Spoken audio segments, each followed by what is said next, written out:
It is time to bring in Arthur Schwartz. It's time for Arthur Schwartz, the food maven. Arthur joins us on a Monday. We rebroadcast it during our noontime hour and also on the weekend. And on the weekend, I was listening to it, and I was listening to, he was getting off and getting ready to make this recipe with potato chips and eggs and everything like that. Ladies and gentlemen, I bring you Arthur Schwartz, and that would be my first question. Good morning, Arthur. Good morning, and in answering quickly, it was terrible. So I, to rehash some of this, I made this omelet. It's a potato chip omelet. Is the creation of Ferran Adrià, who is, I guess you'd have to say, the most lauded chef in the world. He used to have a restaurant, a cutting-edge restaurant called El Bulli in Spain. But this recipe is from a book he wrote with a co-author about home cooking. And this is, as homey as you can get. You just take a bag of potato chips and mix it with very, very well-beaten eggs and make a frittata kind of omelet, an open-faced omelet. You cook it in a skillet, and Ferran, of course, flips it, and I can do that too. But my niece was curious about this, and she said, well, can't I just throw it under the broiler? And I said, absolutely, you can, and finish it that way. Well, anyway, the first attempt was made with fancy potato chips. I didn't realize they weren't real potato chips until I got them home. And then I thought, well, I'll do this anyway. They were baked potato chips, and they were not even made from whole potato. They had rice flour and some other starch in them. I don't know. Anyway, I did it. It really was horrible. I mean, it's amazing to me still that we ate it. I mean, normally it was a few, half a dozen eggs and a bag of potato chips. I would have thrown it away. Yeah. But I thought, well, that's my fault because I didn't use real potato chips. So I went out and bought that, and that's where I left you last week. I was going to make it for lunch, and I did. And again, I would never make it again. I do not know what the appeal is. Now, maybe you need a Michelin-starred world-class chef to make this taste good. He does instruct you to beat the eggs for 4 minutes, which I have not done, I have to admit. I have only beaten them for like 2.5 minutes. They got as foamy and as inflated as I thought I was ever going to get them. So I just made the omelet, and I followed the instructions exactly. So moving on, however, this is something, when something happens in the universe, there's a reason. And spaghetti alla carbonara has crossed my path at least 3 times in the last week.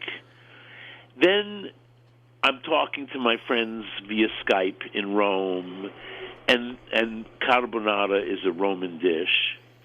And then I read the New York Times Magazine this past Sunday, and Samin Nosrat, who was the Sunday Magazine columnist, or one of them, who is, I don't know, I think he's Indian or I don't know. He's Asian of some kind. Very vague term, Asian, which bothers me, but that's another story. So he wrote about, he lives in, apparently, because he talks about it, he lives in the Bay Area. And what he's missing during the virus period is the little sort of nothing places that he goes to. And that's exactly what I'm missing, those little nothing places that I go to. For instance, my Mexican place in Sunset Park, where I go for the daily specials, and I'm missing their mole. And anyway. So he wrote about a pancake that he misses at this Korean restaurant in Oakland, California, Bay Area. And it's chewy, crispy, salty, sweet Korean pancake made with kimchi. So he decided, well, since I can't go to the restaurant to eat it, maybe I should try to reproduce it at home. This is exactly what's on my mind these days. All right, can I make that at home? For instance, I've been researching recipes for char siu marinade. Char siu is the red, what we used to call red roasted pork, Chinese pork. And I really miss it, man. My char siu roast shop is closed. I was actually thinking of taking a ride today to see maybe they've opened now. Anyway, but I do want to make it. So he made these pancakes, and then I can't get out of my head that it's going to be hard to get to Rome. And carbonara is so on my brain, but it's not an easy dish to make, believe it or not. There are 4 pastas in Rome that are considered Roman. The simplest is the hardest to make. That would be cacio e pepe. And in fact, there are now restaurants here in at least the Northeast, I'm sure also on the West Coast, that feature cacio e pepe. And I always say, well, you might. It's like aglio olio is easy to do at home, oil and garlic, but just cheese and pepper to make a smooth, nice, creamy pasta sauce takes a lot of technique and also some pasta cooking water. Then up the scale of difficulty is, by the way, a lot. And I was reading about this morning because I was reading missives from Roman friends, and my friend Maureen Fant, who is a New Yorker who's been living in Rome, I think could be 35 years by now. If anybody knows Roman food, it's Maureen, and Maureen has written a book called Sauces and Shapes with another friend of mine, Oretta Zanini, who is in fact a Roman food historian, an elderly woman, at this point, but still kicking and still writing. And anyway, Maureen agrees that everybody in Rome now adds a little bit of fat to their cacio e pepe because it really does help make a creamy coating on the pasta. The next one up is alla gricia. It's sort of the stepchild of these because you don't see a lot of gricia around. And gricia is cacio e pepe, but with the fat from guanciale. Guanciale is pork jowl, and used to be impossible to find in the United States, but I find it readily these days, which is always shocking to me, that I can go into a supermarket, at least here in Brooklyn, and they do have guanciale sometimes, and I certainly have specialty markets that sell guanciale. But truth be told, I can acquire really good guanciale, but I prefer the dish made with pancetta, and pancetta is it's good. It's easier to find good pancetta than good guanciale. On the other hand, I have recently been buying, only because it's so easy to get, Citerio, which is made in Pennsylvania, by the way, and it's a very good brand of Italian pork products. But Citerio makes a pancetta that's already cut into a tiny dice, and it comes in a 4-ounce package in the refrigerated case where the hot dogs and other salumi, other preserved pork are. And I've been using it, but you know what? For these dishes, it doesn't have enough flavor. It's fine. I thought it was fine when I used it as the base for a zucchini dish, it's because it is so mild in flavor. And then I used it also to make pasta and peas, and it was okay in that case too because, it added the fat without a whole lot of pancetta aggressiveness, and we got the pea flavor. But in the case of these Roman pastas, I would try to seek out something more flavorful than the Citerio, and you'll probably have to cut it up yourself, either in batons or in dice, either way. So the next one is gricia, which gets the fat that people add on the sneak to cacio e pepe from the guanciale, and you render out the guanciale, and you add some pasta cooking water, because by this time your pasta is at least half cooked. And by the way, here's a little trick. If you do want to attempt alla gricia, and also cacio e pepe, the same thing, cook your pasta in a little less water than you usually do. And what I usually do is for every 4 ounces, you have to have at least a quart of water for every 4 ounces of pasta. So that means that a pound of pasta requires a minimum of 4 quarts of water, and I usually do 5. because that's what accommodates my pot. But in this case, use a little less, and maybe a little less salt, which you can add at the end, because you're going to use the pasta cooking water, and you want it to be starchy pasta cooking water. So reducing the amount of water per amount of pasta makes the water a little starchier. So in the case of gricia, it's the same thing. You have to really stir the pasta in the fatty water with cheese until you get this nice emulsion. I'll get to the cheese in a minute. Then up the scale is carbonara, which is, I guess, my main comfort food after egg rolls that I can order in. Carbonara I have to make myself. And it's not something I would eat in a restaurant, because most of the time in an American restaurant, even an Italian-American restaurant, they put cream in the carbonara or other things that I don't want in my carbonara. All I want is pancetta. Oh, yes, guanciale, but I prefer pancetta, eggs, and cheese. So in the case of carbonara, you're making an emulsified sauce using eggs. And, of course, it adds some protein to the dish, so I can rationalize that this is actually a well-rounded dish. It's a little cholesterol heaven here.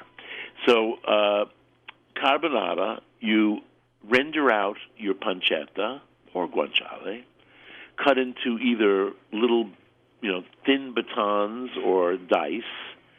I have had this dish made with ground pancetta. I did not like, or very finely chopped pancetta. I did not like that. I want pieces, but I don't want big pieces, and I don't want them to be chewy pieces. So I render them very slowly over low heat in a skillet with just a gloop of olive oil to get the thing started. You'll see that after just a few minutes, there'll be way more fat in the pan than just that gloop of olive oil. And in the meantime, in the bowl that you're going to mix everything, that you're going to mix the egg mixture, so medium bowl, break your eggs. Now, for 12 ounces of pasta, I use 4 ounces of pancetta, and a gloop to me is like a tablespoon of olive oil. And you don't need more than that. And I use 12 ounces of pasta. Did I say that? And for 12 ounces of pasta, I want 4 eggs. Now, go online. You're going to find a million variations on the proportions here. And one of the TV demonstrators I saw making carbonara the other day used an insane amount of eggs. Like, for a pound of pasta, 6 eggs and 6 egg yolks? No, that's really going to be gross. For 1 pound for 12 ounces of pasta, I use usually 3 whole eggs and 1 egg yolk, sometimes 2 egg yolks. When I'm staying in Salerno, Cecilia brings me from her farm goose eggs and duck eggs, and they make sensational carbonara, I have to say, but 1 goose egg is enough for 12 ounces of pasta. And the duck eggs, if you make it with 2 duck eggs, it's going to be still a very rich dish. You want a whole pound of pasta, use 4 eggs and 1 extra egg yolk, maybe 2 extra egg yolks if you want it super duper rich and creamy. So you beat the eggs in your bowl with a substantial amount of pepper, meaning a teaspoon of freshly ground pepper, and at least a half a cup of grated cheese. So now we're down to the cheese. Now, the classic cheese for all the Roman pastas is pecorino, because Roman cuisine is the food of shepherds. With the exception of carbonara, the name refers to the charcoal burner people, the charcoal makers who were in the woods of northern Lazio, Abruzzo, and Umbria. Abruzzo, by the way, is where the city of Amatrice is, which is why it's spaghetti al Amatrice, because it's after a town called Amatrice. Anyway, so sheep's milk cheese is the standard cheese for all of these. Big, however, modern taste sometimes dictates the necessity of Parmigiano, a sweeter, less salty cheese than Pecorino, less sharp. And you definitely will find Romans eating their, not cacio e pepe, not gricia, but certainly carbonara, and certainly amatriciana, which is the last one I'm going to talk about. Those are the 4 Roman pastas.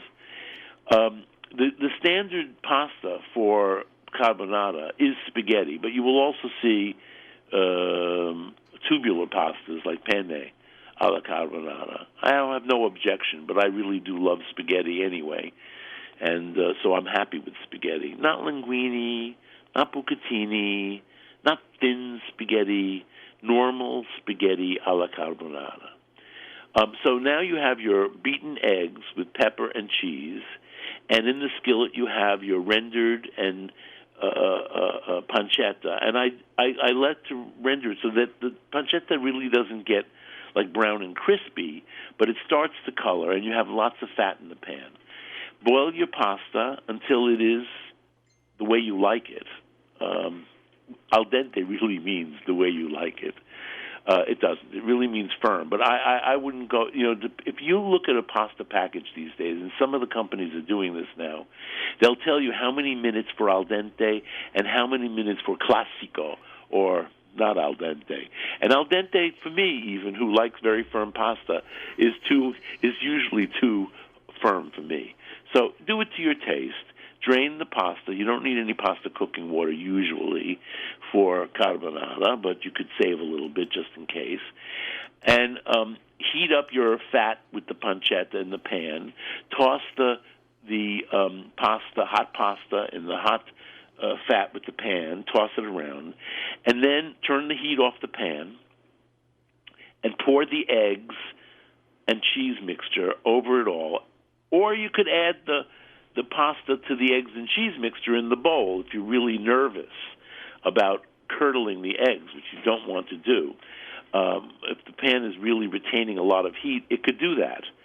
So in the old days, I'm skilled enough at this point that I don't do this anymore. But when I was less secure about my skill, I used to take some of the hot pasta, now dressed with hot fat, and put it into the eggs with the tongs. Just lift it out, put it in the eggs, and it sort of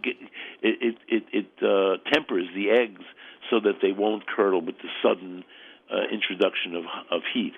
At the end, if your eggs have not really cooked the way you think they should and become this creamy coating on all the pasta, you can put the pan back on the tiniest heat and just toss until it gets thickened. I have a friend who taught me a technique that I sometimes use. I do use. The burners on my stove stay pretty hot even after I've turned off the flame, and so I can put the pan back on the heat. And if it isn't cooked enough, I just cover the pan and let it sit a minute or two, and that residual heat will cook the eggs enough to make them creamy and not curdle. And there you go. You can add some extra cheese at the table. If you don't want to use Parmigiano altogether, you could use half Pecorino, half Parmigiano. I would say for a pound of pasta, you need at least a half a cup of cheese, whatever it is, and lots of pepper. So there are different theories about the name carbonara, and one I heard on one of these TV segments was that it was the carbon makers, the charcoal burners, the makers in those regions I mentioned before, and that seems to be the most likely. But there's another story that it has so much pepper in it, so much black pepper ground over it, that you can that it looks like the ashes of the carbon makers fell on the dish. I don't know.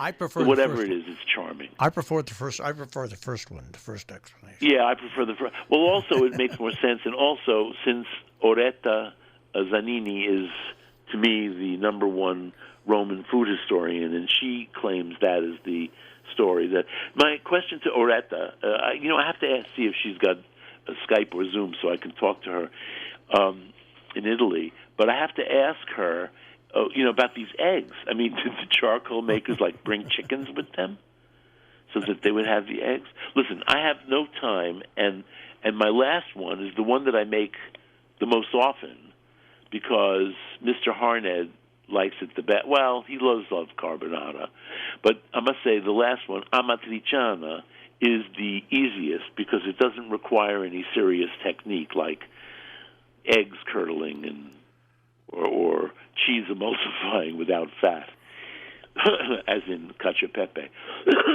But in this case, I would use guanciale. I've had good guanciale because it cooks a little. It's in a tomato sauce, so it does cook a little longer. It becomes more tender.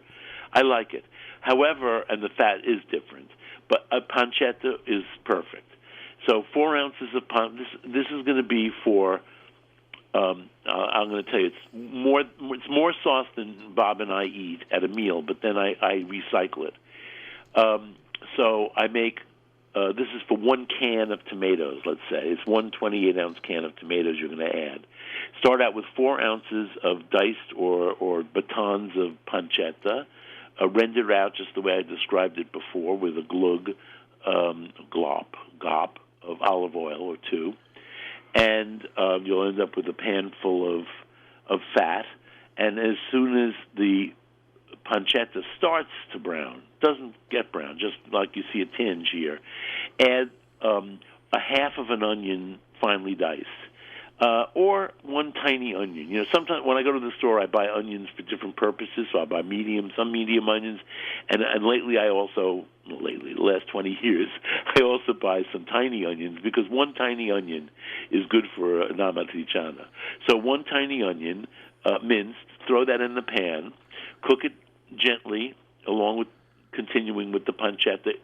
Adding the onion, the moisture of the onion and the coolness of the onion will prevent the pancetta from getting any browner. So you can continue cooking. Usually takes about good 8 minutes of low heat to get the onion tender. And then I add a pinch of hot red pepper, perhaps 2 pinches, depends on who's eating it. Just for us, it's 1 pinch, and then I'll add a little later maybe. And 1 can of really good tomatoes. What do I mean? I mean, if you can buy them San Marzano.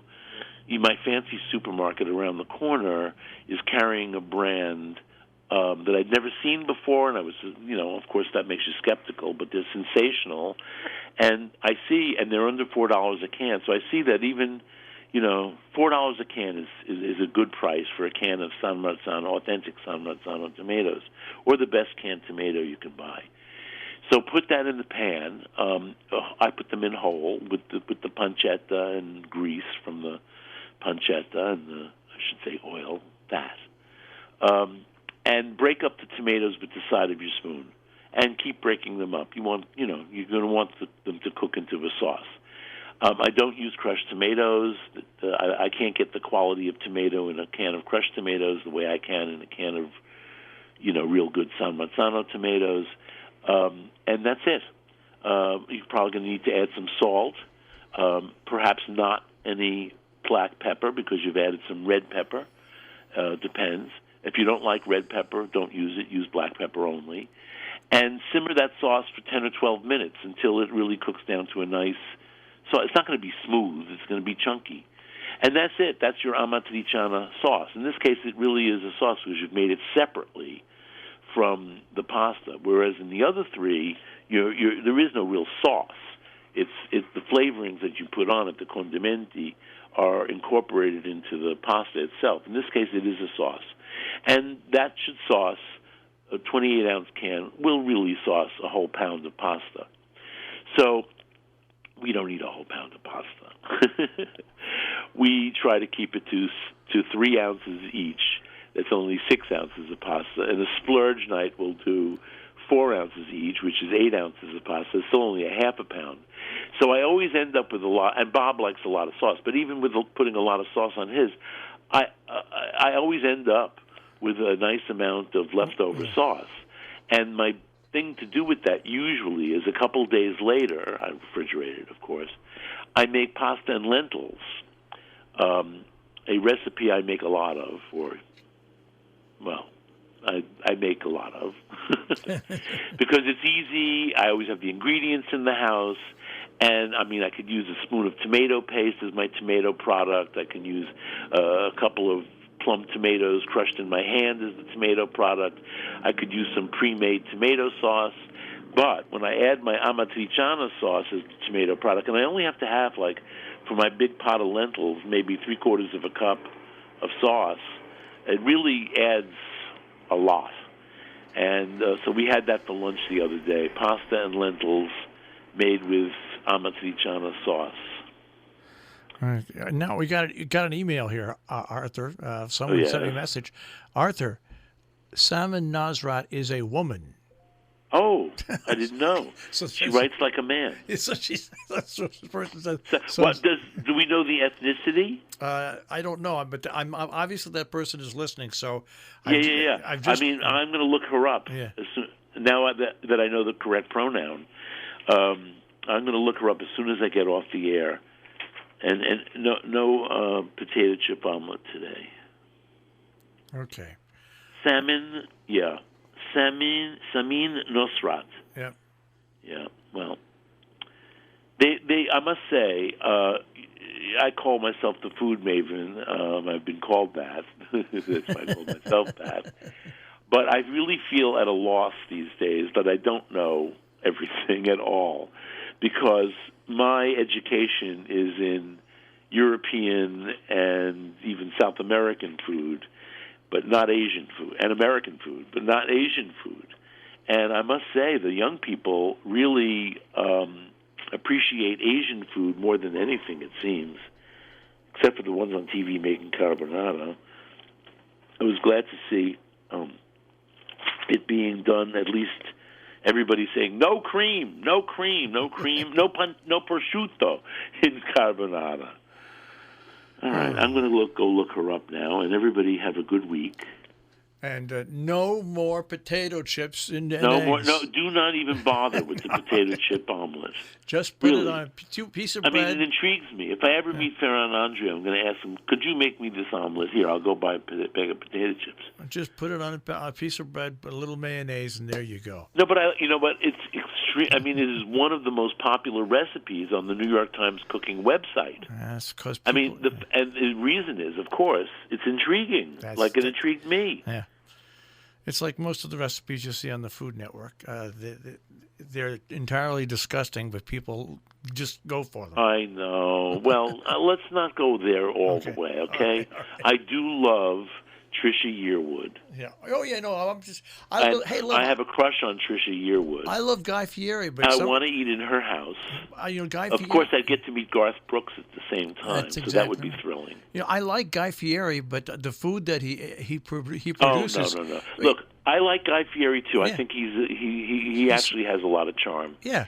People underestimate his charisma, I think. Yeah, but but it's about him. Yeah. The food that on the diners and dives show. Yeah. It's gross. Most of it is so gross. No wonder he only takes one bite of it. That's right.